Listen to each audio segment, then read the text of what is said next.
বন্ধুরা দেখো, এটা হচ্ছে ইঁচড়। এটা ইঁচড় হচ্ছে ইঁচড় চিংড়ি হবে না, চিংড়ি বাজারে পাওয়া যাচ্ছে না বলে ইঁচড়তে চর্বি দেওয়া হবে। আর এই যে আলু, আর এই যে পুঁই মুচুরি বলে কাঁচা কাঁচা, ওই জন্যকে করা হবে। ওটা আমার শ্বশুরবাড়ির থেকে পাঠিয়েছে, বাড়ির সবাইকে দেওয়া হয়েছে। এখানে হয়েছে গাজর আছে, বেগুন আছে, শিম আছে, সব দিয়ে করা হয়েছে। এবার ঢাকা দেওয়া হয়েছে, আর তারপর দেওয়া হবে সর্ষে বাটা। আর এর মশলাটা দেখে নাও।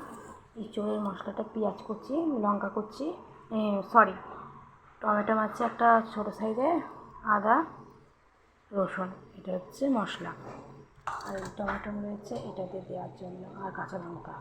এটা আলু ভাজা ভাত। কারণ ভিডিওটা অফ থাকবে, পরে না দেখো ইঁচড়, দাঁড়া দেখাচ্ছি ইঁচড় কই। এই দেখো ইঁচড়, এই দেখো ইঁচড় বুঝেছো। আর হচ্ছে এটা হচ্ছে হাঁসির চর্বি দিয়ে করা।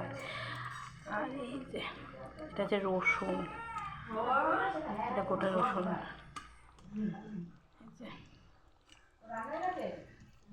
হাঁসির চর্বি দিয়ে চর্বি দিয়ে চর্বি দিয়ে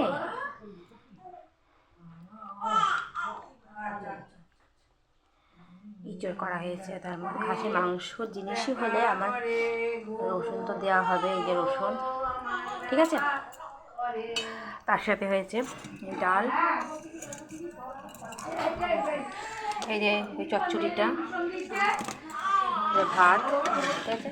টাটা।